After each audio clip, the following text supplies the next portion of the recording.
Welcome back to Evolving Waves, where we ride the tides of adversity to reach the shores of success. Today, we are so lucky to have Jonathan Boncek with us to share his compelling story of navigating the collapse of his family business and how the family business got to a point where it could collapse, everything in between. He discusses the emotional challenges that he faced along the way, the crucial steps that he took to keep his family united throughout this difficult time, and how these experiences sparked a profound journey of self-discovery. So be sure to tune in for insights on turning crisis into opportunity today, the importance of resilience, and the future projects inspired by his own transformation. Before we get into his story, we want to quickly shout out our sponsor. Today's podcast is brought to you by Stingray Branding, a national lead generation-focused marketing agency that helps businesses generate an ROI from their marketing efforts, including web design, social media, Google search, email, automations, and more. Learn more about them at stingraybranding.com. With that said, Jonathan Boncek is here to talk with us today. Jonathan, thank you so much for joining us. Thank you, Neil. I'm happy to be here. We are so happy to have you, and just even from the few minutes that I got to talk to you before today and hearing about you from Megan, who she has now given us two great guests for Evolving Waves. So shout out to her, as well as being a fantastic story herself. Just getting to talk to you for a few minutes, I could tell there's a lot to unpack. So let's start with, let's just get right into it. You have a family business. It implodes, lack of a better word. So we're starting hot and heavy today. Yeah. How does the family business get to a point where it's so high, where there's so much to lose, and then talk about the implosion? Yeah, so backing up, I moved to Charleston in 2011, and my wife and I moved from San Francisco after college. We're from Georgia, and we took off out west, go search for gold in those hills. But it was actually skiing in Lake Tahoe. Let's go out there for a year. Next thing you know, 4 years later. So we decided we wanted to start a family back in Charleston, and my wife's from South Georgia, and so her family wanted to be close to us. So they brought me the idea of actually a jump castle business, familiar with bounce houses and jump castles. So in 2012, we signed on to be the Charleston Fun Factory, an assembly line of good times. And the idea was for me to get it going. I was a photographer for the Charleston City paper full-time at that point. And I was doing freelance photography. And so I said, hey, I can get this going with my contacts, but I want to be more the marketing behind the scenes guy with the networking. And my brother-in-law would be the operations man. Everything sounded good. I got it going 2012. 2013, we're still in the red trying to make this. He moves up. And 2014 comes around, we're in the black. I start locking up some big contracts, City of Charleston, etc. And so we're starting to feel relaxed, and he had a grand mal seizure in the middle of the night in June of 2014, brain tumors. And all of a sudden, everything starts changing, and we are like, what do we do? So, naturally you have that, why us, why him? Obviously he has a family, and it was just very shocking. What do we do? And it really started a cascade of events where he went through 8 to 10 craniotomies over a period of time, but he couldn't work. He couldn't be the operations man. And so once I was able to kind of step back from the initial shock and the victim mentality, because to be honest with you, Neil, it was like, oh my God, why did this happen to us? Why me? What did I do to deserve this kind of thing? 100%. And I even wasn't the one with the seizures and the tumors. So it was, I can't imagine, and he definitely shared a lot of what was going through, but I echoed that victim mentality that he definitely felt as well. And long story, I go into this process of how can I make this business work so when he gets healthy, that he will be able to run this business that is fairly labor intensive easier. So I really started to dive into systems and actually software, and there is software out there with bounce house businesses to automate a lot of this stuff. And so that process starts going, and he doesn't get any better. Multiple tumors keep coming up. We moved to 2015, 2016, beginning of 2017. And me having that, I know he's going to get better. This is systematized. This is how we're going to do it. but he wasn't getting better. And me trying to push in that positive nature was actually causing a rift, because I was trying to set it up for him to make it easier, but I feel like deep down I probably wasn't being as compassionate as I needed to be there for him. And so that I can look at myself. Well, that was causing a rift in the family, and we are very close. So much to as my children would be over at their house 2-3 times a week. And at that time, we're running the business out of his garage. So you can imagine the frustrations that were starting to happen. And after time, the more I would push in a positive nature, the more they would retract. And that started to become resentment towards me on both sides, actually, them to me and me to them. And I came to a point, and I came up through a very competitive wrestling background. And I brought that mentality, I'm just going to outwork this problem. I can just grind it, right? And it started to grind me and my family into a nub. We had just had our second child in 2016. My wife's at wit's end, with 2 children at home under 4 years old. I'm working full-time during the week, on the weekends full-time with this business. And everybody around me, Neil, was saying, you got to get away from this business. It's killing your family. You are losing money a little bit within, because I was throwing a lot of money at trying to become more efficient, running at a higher cost just to be maintained.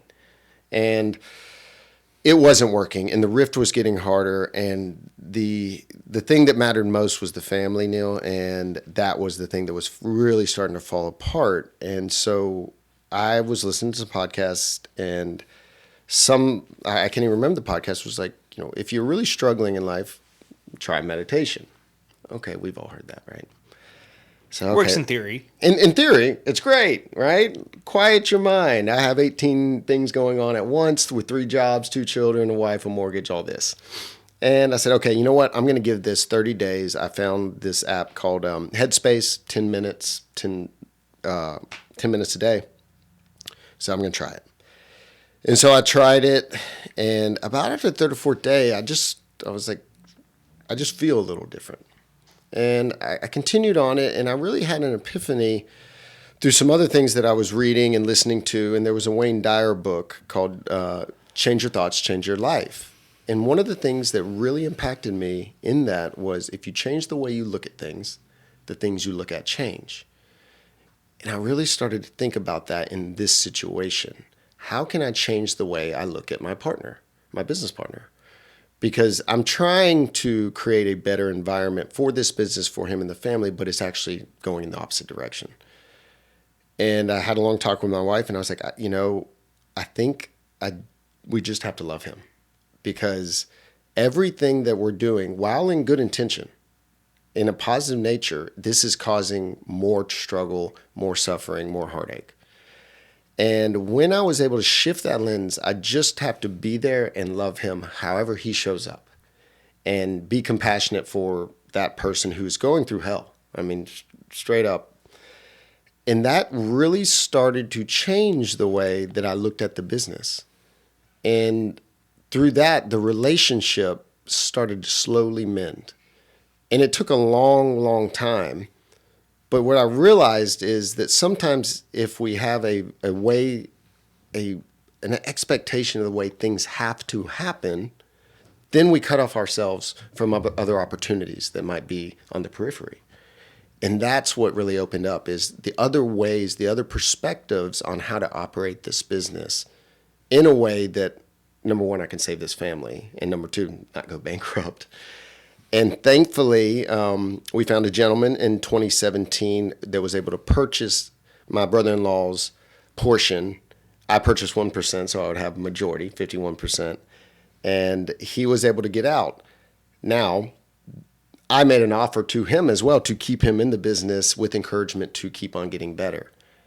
And Neil, it was actually on the eclipse in 2017, he told me, I'm not going to take your offer. I'm going with the other offer. And that was a big hit to my ego. I thought I had everything figured out. And then that was probably the biggest and best thing for me, that he didn't take my offer. He took the other one. And I really had to sit back and say, I really don't have control over this, but let me continue to just love him with the hopes of keeping this family together. And in 2019, I told that gentleman in 2017, I said, look, I have 2 years in this. I'm going to put everything I have into it, but I want out in 2 years. And he said, well, I don't know if that'll be possible because I'm not going to be able to give you the money that this is valued at. And I said, well, let's just keep going. So thankfully, in 2019, it didn't happen the way that I thought that it was going to happen. But I had to really facilitate some unique exit strategies that I was able to basically make the same amount of money on the exit that my brother-in-law made in 2017, I made in 2019. And that really, we met after that, and I said, look, we made the same amount of money, and that doesn't even matter to me. That all that matters is that this is over, and I'm grateful that you brought this to me. We made a little bit of money, but the most important thing is the family. And that really just brought us closer together and mended that. But it came from me shifting my perspective, sometimes forcibly, but to just coming at a place of love and, unconditional love. And I do believe that we have to experience conditions in this life to really understand what unconditional love is, because that's the rub, So that is the story of the Charleston Fun Factory as far as that implosion, but that was some really rough times. Yeah, so there's so much to unpack there. I mean, I had my own questions prepared. Obviously, doing my research and getting ready for this episode, I think I can toss a lot of those out the window now because you've just opened up a whole nother batch of potential follow-ups. The first thing that I want to follow up on is when you said, I have to learn to love him for who he is and do it unconditionally. That's not easy to do, especially when it's someone who even tangentially you're in business with, mm-hmm. let alone a family relationship with too. Mm-hmm. So how does that work? It was tough. It took a lot, and it took a lot of me understanding his perspective and trying to have compassion and empathy. So when there was resentment or judgments on the way that I was handling it, I had to be like, let me switch shoes for a minute. And how is he, in my perception, looking at this situation with everything that has happened to him? And looking at his children and my heart breaking because I'm a father as well, and saying, he's hurting. And the tough conversations that are coming out of these interactions are really coming from a place of hurt. And if I can be one less point of hurt in his life to try to support, then I think I'll be in the right direction. And that is hard because, again, real love is actually unconditional love. And that I learned that. Getting through all those conditions that were put onto me, I had to just strip that away and look at the bigger picture, which is the family. So you talked just now about some of the conversations, the difficult conversations mm-hmm. that have to be had come from a place of hurt. So can you give me an example of one of those types of conversations? Yeah. So, I mentioned the victim mentality that it happened to both of us. And there was times that victim mentality on my business partner side, my brother-in-law's side, tend to follow a fair amount of alcohol. And, running that business on the weekend, there was a situation where he had a seizure. He had been out at the beach on a Friday with some family and had a few beers. And I was on a big health kick as well. And so I'm like, what are you doing? You can't be doing this. You just got out of brain surgery. And, coming at somebody with, you should not be doing this. You shoulding all over him. And we were so busy, it was early in the spring, that I was having to run Jump Castle deliveries for Saturday on Friday afternoon, evening. And I was frustrated and I was tired. And my wife called me and said, he'd had a seizure. And I honestly was angry. I was literally angry. That compassion went out the window because I was like, I'm breaking my back here. And this is getting to the point of, I feel like my work is not really honored for what I'm trying to do. And so I came in a little hot and said, if you can't see what cause and effect is, then this whole, like, I'm ready to fold this whole thing. And, I'm not necessarily to that point of love yet. And it came out, you have no right. You don't know what we're going through. And I was like, you're right. I don't know what you're going through, but I'm walking right beside you. And I'm also, handing a check every month. And I'm willing to do whatever, but if this effort's not met, I'm done. And that was tough because there was a lot of other things said on both parts that I had to back off because the children were actually there and at the house too. And, those events you can just see on their eyes of how that energy is affecting them. And so I slowly just backed out and said, look, I'm sorry for losing my mind, but we got to figure something out. And that situation stemmed probably 6-month cascade of really resentment and bitterness on both parts. And so there's what led to me trying to figure out a different way to do this, which led me to start meditating. Mm-hmm. But those were the situations, because as much as I pushed on the health and getting better, again, they felt like I was pointing a finger at them that you should be doing this instead of that. And no one likes to be told what to do. And so I had to really be like, what am I doing that's causing this heartache? And so I realized it was me putting expectations. Yeah. Again, I have more follow-ups even now than I had after the first question. I think that society does have a tendency to kind of sensationalize, and I don't know that there's a defined word for this, but kind of me eyes, like MEIZE, where it's always the worst because I went through it. Like, I had the worst day, not you. You can tell me how bad your day was, but mine was worse. You can tell me how bad the accident you got into 4 years ago was, but I just know mine was worse because I lived it, because it was me and it happened to me. You went through a tough time. Other people around you are going through these tough times. Is it easier now to think about and maybe even score or judge or do some kind of conversion as to who was going through the worst time? And if so, now that you have that perspective, how do you think that we can go about doing that in real time where it's hardest? Great question. I think a great way to do it is in real time, is to start to, if you can, as quickly as you can, put yourself in the other person's shoes. And that's what I had to do because I looked at his children and I saw, oh man, to your point, looking back at it, he probably had a more hellacious time than I. He's no longer here. And, he passed at 45 years old, and, my heart breaks for that. And I am here. And so, every single person on this planet is going through their own bit of suffering in their own way. And when we start keeping score of who's more, when's the final tally? I guess when we die, but that's not a good answer. But correct, there is none. And I even tell my children, if you are always keeping score, you're leading yourself to be disappointed. Because it's like, well, I didn't get enough, or they did, or why didn't I get that? And it's interesting because, how can we find that in real time? And so just for an example, somebody cuts you off in traffic and they yell at you and flick you off, right? We've probably all been there. Yep. And it's easy to react negatively with the same energy that they just put out towards you. But I like to share with people, and I do this myself, is make up a story of why they're so angry. Maybe they just got fired from a job. Maybe, their wife is in the hospital on her last leg. Maybe they're whatever it may be, they're going through hurt people. And so if you can start to switch that, because we all make up stories in our head about everybody and ourselves.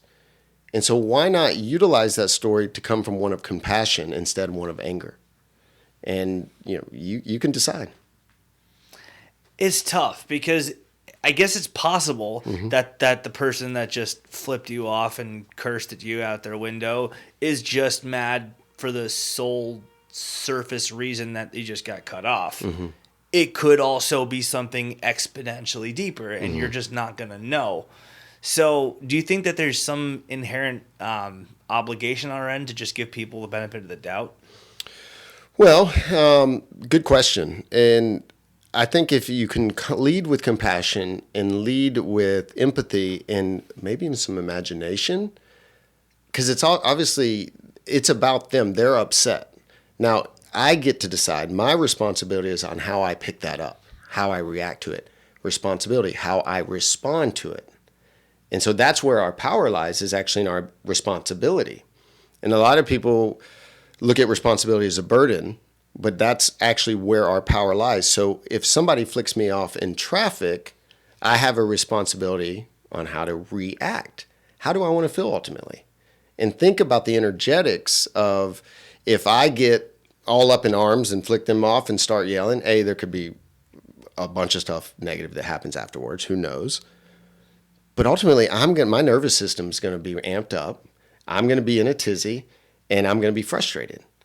But if I say, you know what, man, I feel bad for that person because they're so angry. Hopefully something bad didn't just happen to them. I'm just going to let that go.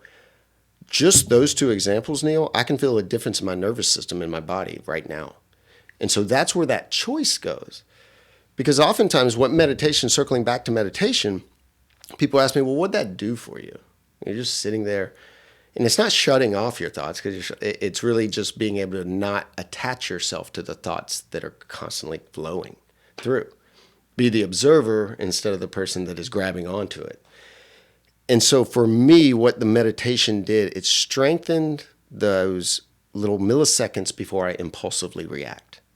And I start to have some space there to be like, you know what, let me look at this in a different way so that I can leave feeling better of myself. And maybe in a selfish way, I don't want to take on somebody's anger.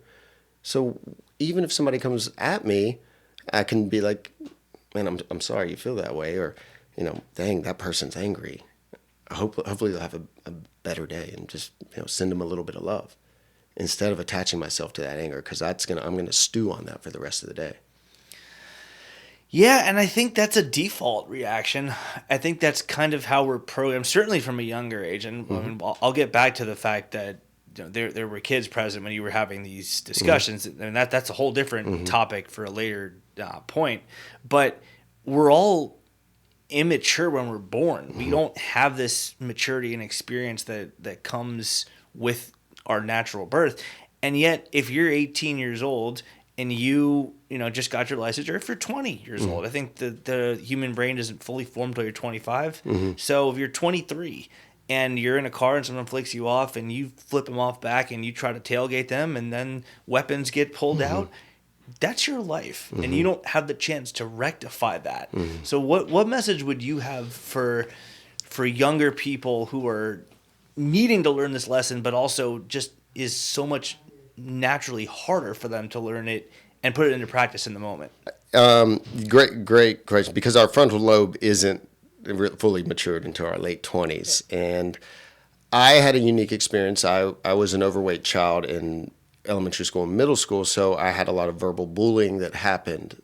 And it took me a long time, Neil, to realize actually that gift in that was I developed empathy and humility at a very young age to try to connect with people, because I saw how people act and react. Now, getting to your question, what can we offer to young people to make them stop before reacting? And I have a 9-year-old son, and I give him the analogy of, when you throw a tennis ball against a wall, if you throw it hard, it's going to come back hard. And if you're right next to somebody and they throw it hard, so you have the choice to react hard to these situations, but every action has an equal and opposite reaction. Newton's law. There you go. And so don't be surprised if that reaction is equivalent or harder than the one that you just put out. So there's your choice. And again, take yourself to the outcome. And this does take a bit of maturity, but if people can visualize, if I react in A or if I act in B, how does that feel in that outcome? Now, that's hard to do in real time, right? But just think about the energy that is coming at you Are you going to match that energy, or are you just going to bypass it? Like a true martial artist master doesn't have to fight. They redirect. Yeah, and deflect back, I guess. Yeah. Well, I mean, deflect has other negative connotations, but yeah. Yeah. Yeah, I mean, by the way, I had zero intentions of going anywhere close to this direction. It just came naturally. I love it. But I think that makes for great conversation and great content. But getting back to your business a little bit, there obviously were some of these emotions and feelings that came into play there. So how did you then, going back to those days, I guess, even back to the day of the eclipse, 2017 that you talked about, 2019, the day then, and then throughout the pandemic, I'm sure there's a lot of time to think and soul search and wonder what you did wrong or what you did right, that if you could start again, you would do again, and where things fell apart. So how do your emotions kind of roller coaster and seesaw up and down throughout that time?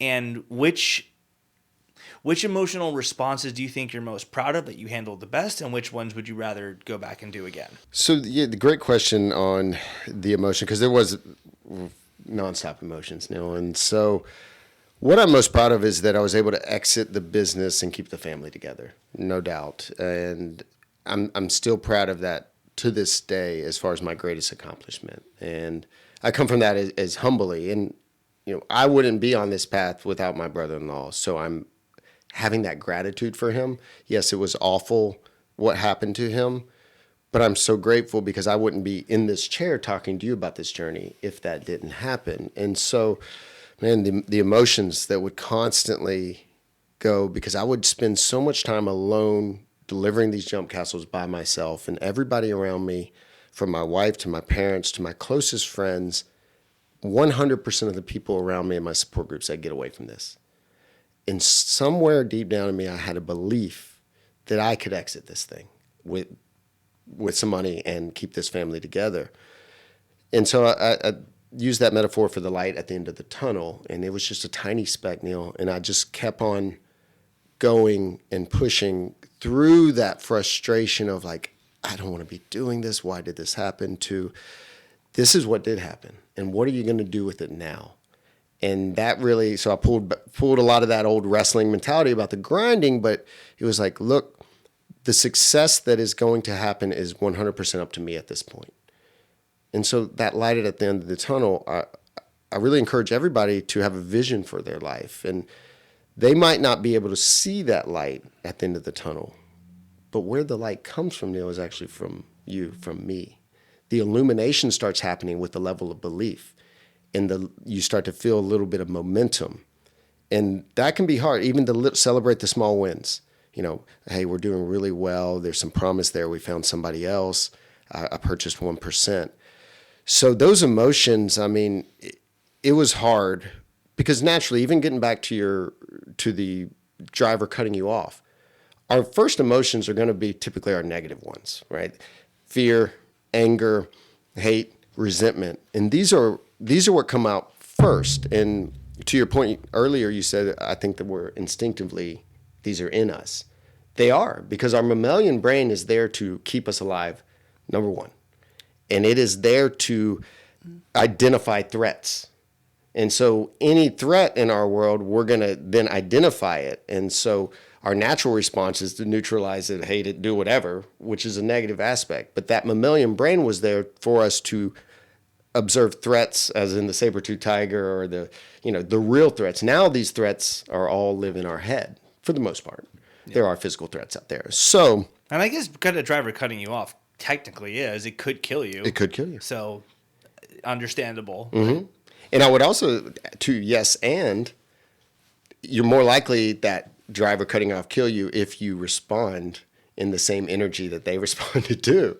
Tennis ball bouncing off Boom, the wall. Right back at you. And man, those emotions were tough. And I like to say emotions, energy and motion. So if I'm going to have those negative emotions first, I'm going to respond negatively. So letting those subside, shake those off. And let's get to work here, because it does no good for me to be angry, moping, crying about how bad this stuff is. that doesn't help anybody because it's only up to me. And so I really had to really learn what perseverance and determination was, but just take care of this weekend with the jump castles and we'll worry about next weekend, and just one step at a time. Yeah. So, I mean, again, the very fact that I had a lot of questions to ask you about your business and the business ventures and what you learned from them, and I think you have answered some of those, but the fact that we go from there to a very worthwhile lesson about how Newton's third law of energy can literally save your life one day if you're in a road rage incident, I think is pretty telling. Yeah. It's very, again, it's programmed into us, and it's just very, very innate and inherent, and we have to learn how to manage that and walk that line. And, you know, talking about your business, you talked about what you were most proud about and what you kind of wish you could do again, sort of. I guess we all learn from our experiences and we're all better from it. Like you said, F is for feedback, not for failure. So you do learn from it and get better because of it. Nonetheless, I think there is some regret in not just your mind, but everyone's minds when they did something that didn't turn out to be the best. So the next question that I have is, how did all of this help you develop a better understanding of yourself? Yes. Thank you for asking that. One quick thing I wanted to add when you're talking about the Newton's third law, there's actually it's called Hanlon's razor. Yeah. Don't attribute to malice what you can attribute to incompetence. Yep. So that driver, you know, they're incompetent in that situation because they're overcome with rage. So is it directed towards me? No, it's their situation that they're just being incompetent. Yes, they're directing this anger towards me, but it's saying more about them. And that's a great way, going back, if we can teach young people that, don't attribute to malice what you contribute to incompetence or stupidity. For Yeah, I've heard it as stupidity, but yes. I'm trying. Yeah. So metaphor is quite similar. Correct. But it's a great. He's like, whoa. Okay. So. How did your question was, how did that really help me to understand myself more? Yes. And, those dark nights driving around by myself and changing the way I look at things, and the things I looked at change. And I was in my late 30s when this was going on. And I mentioned that I had been, an overweight child growing up. I was the biggest kid in elementary school, second biggest in middle school. And it was so tough. But one night I was driving around and I got home. My kids were asleep. My wife was asleep. And I went in to the bathroom and I was looking in the mirror and I realized something, that I had never looked at my own eyes in the mirror.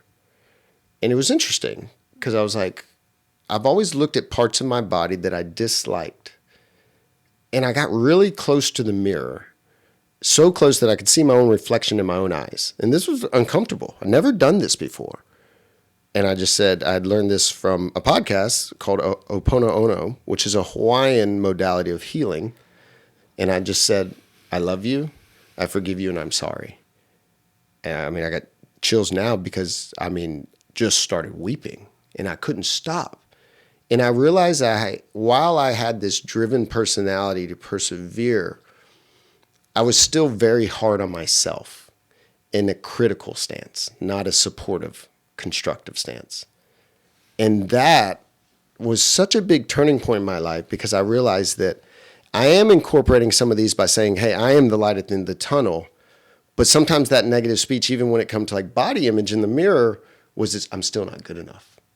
And so then to look in the mirror and connect with that person that is inside me and accept them and all the flaws, that really changed, honestly, my entire life. That from that point, and I was in there for a while crying, ugly crying, and not what you want to see in the mirror. And for a male, this is hard. But I challenge everyone to do that, because every time I looked at myself, I was looking at the parts that I disliked that weren't good enough. And I realized that compounded into me really not feeling like enough. And so once I was able to realize that, hey, I have some very unique talents and attributes and skills that maybe I can lean into who I am to serve people in my own unique way. Because nature does not replicate, and there's a reason for that. It does not. Right? No snowflake, no two thumbprints, no two irises of the eye. Raindrop, yeah. Anything. And so what is that here for us to learn? I believe it's number one, acceptance. Because we're all worried about how we're perceived from other people, but the truth is every single person's different. And our superpower is our authenticity. And I started to lean into that more. And I had a coach that was like, what gives you energy? And this was after I started meditating, kind of right near the exit. And I was like, honestly, it's having deep conversations with people that I really feel inspired. He's like, you need to go after that. And I was like, yeah, I do. Because I have a unique story. And it's not to say my story's better than anybody's, but you are best suited to serve the person you once were. And each of us are. And so how can I start to figure out a way to serve people in my own unique way? And that started with fully accepting myself, because no amount of self-care is going to make up for a lack of self-acceptance. Yeah. Well, I can see why you have entered the world of therapy. I think I actually, in playing back some of my own comments to you and maybe in even some of the teasers on social media for what's coming next for Evolving Waves, I may have lied in saying this is going to be a 3-part series, because this can be a 40-part series very quickly. But so before, and I think it probably is best if we break that up into its own show, but just to wrap up this first piece of going down the story of how things fell apart, how much do you draw upon those own experiences? And maybe this goes back to the whole me-izing aspect of things, but how much of your own struggles, F's for, we won't call them failures, like you said, we'll call them feedbacks, but from your own experiences, how much of that do you draw in helping your patients versus how much of it is listening to their own situations, which are, like you said, unique, no two things are alike, and taking the feedback that they give you about themselves to provide help for them? Yes. Yeah. That is the biggest thing that I can do is listen to people, because we have 2 ears and 1 mouth. So let me listen twice as much as I speak. So many of us just want to be heard because we never felt like we've been heard. And so that listening to my clients tell their stories, and we can get into this on a later podcast of specifically what I do with rapid transformational therapy, because we utilize hypnosis to go back to scenes of where they interpreted negative ideas about themselves. And so if throughout the process of RTT therapy, as well as listening to people's stories, it's really finding those nuggets of, this was a hard situation, this was traumatized, victimized. Every aspect, everything in life has a polarity. It's really, Shakespeare said, nothing is neither good nor bad. Thinking makes it so. Judgment makes it so. So just like I mentioned that I was the fattest kid in elementary school and high school or middle school, that gave me empathy and humility. That was the gift in the hardship right there. And so if I can offer, because again, I'm not going to tell any one of my patients, anybody that I work with, what to do. What I want to do is offer ways to shift their perspectives, to find the little bits of nuggets of gold, the true alchemy, lead into gold. Those hard years with the jump castles, that hardship, I would not change for anything now, because it led me to this new era. So oftentimes the hardest things in our life actually equip us, if we choose to look at it, to really step into that authentic self that I spoke about that's in the mirror. So yeah, it's hard, and I have to meet everybody where they are at, because I can't come off with all these quotes and spiritual woo-woo stuff, or if somebody's not there yet. And so it's a process of really, let's dissect these situations. And yes, we know all the bad that came from it.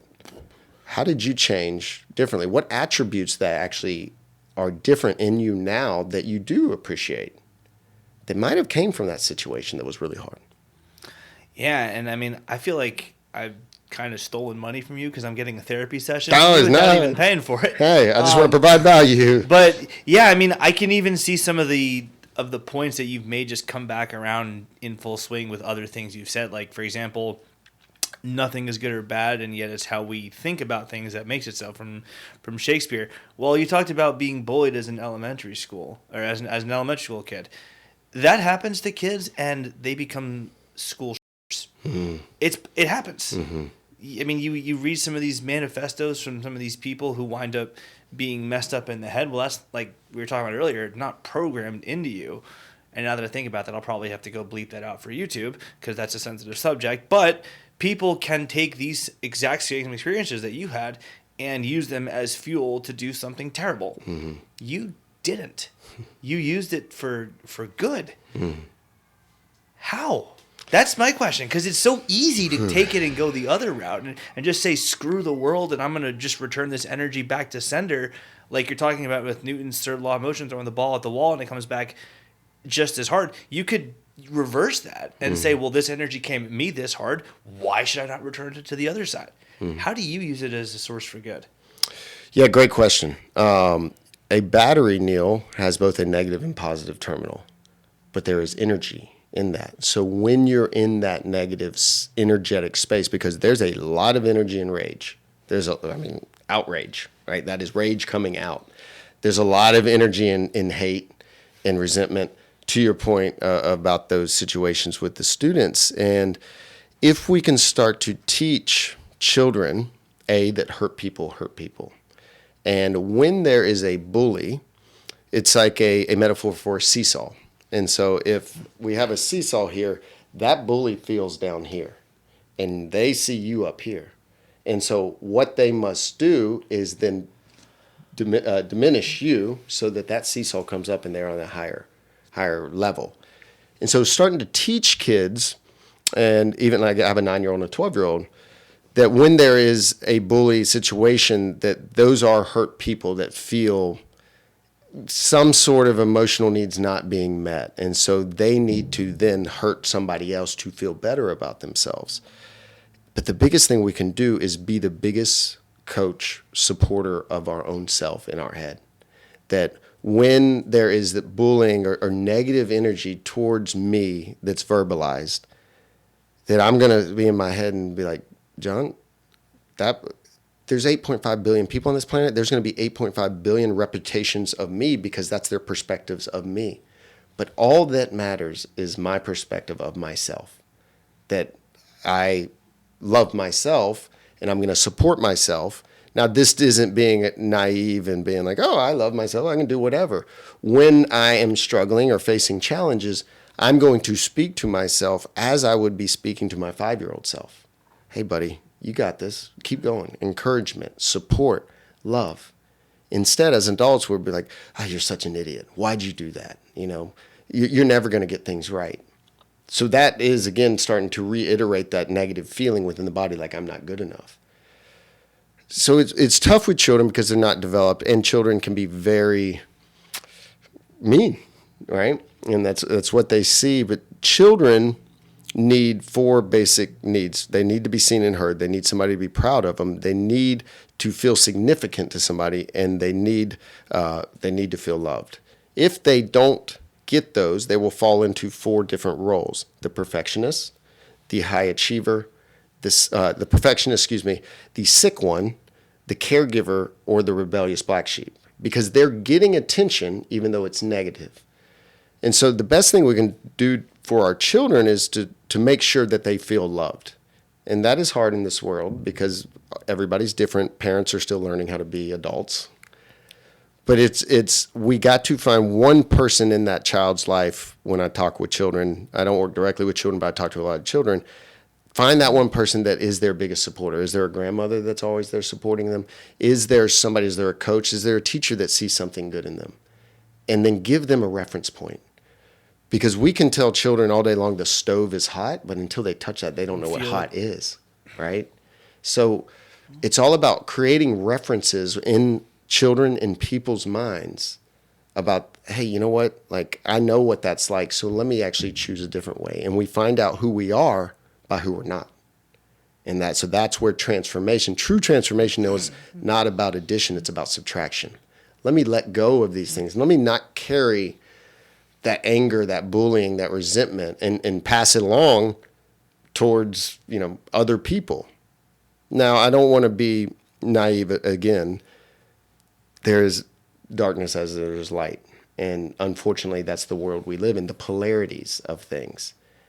And typically people that are doing negative things probably think they're doing the best thing in their interest, So again, right, we can look at crime and stuff like that there's malice there. However, what I'm trying to get at is we have a choice. And you really have to think of what resonates with you that makes you feel whole, feel loved. Because resonate is a term for vibration, right? Yeah. When a guitar string resonates, it vibrates. We are vibrational beings within a quantum world, right? That's quantum physics there. We are all made up of atoms, which are 99.139 empty space. But we have the consciousness to fill that space. And so we have the ability through our choices to directly affect our lives. And so that's a lot there. But as far as to tell children, hey, your biggest supporter, your biggest coach needs to live in your own head, and you need to support yourself. Yeah, I mean, from that last bit to Newton's third law of motion, to Occam's razor, to just plain don't get mad at someone because you don't know what they're going through, and everything in between. We had a good therapy session in what was supposed to be a podcast, but hey, this has been so insightful and so just enjoyable to be a part of. And this is only part one of our series. We've got a lot more coming with our discussion with Jonathan Boncek. So as we wrap up part one of our mini series, part one of I don't know how many, because this guy is a wealth of knowledge and information. As we wrap up, remember that in the face of adversity, there's always the potential for growth, resilience, and success. So join us every other Monday, including 2 Mondays from now, as we get the next part of our story with Jonathan Boncek, as we continue to explore more inspirational stories of overcoming challenges to help you thrive in your journey of life. And we're going to talk to him more about his business and what he does now professionally, and hopefully there's just as much to glean from that as there was from our general conversation today. Thank you, Neil. Appreciate it. Of course.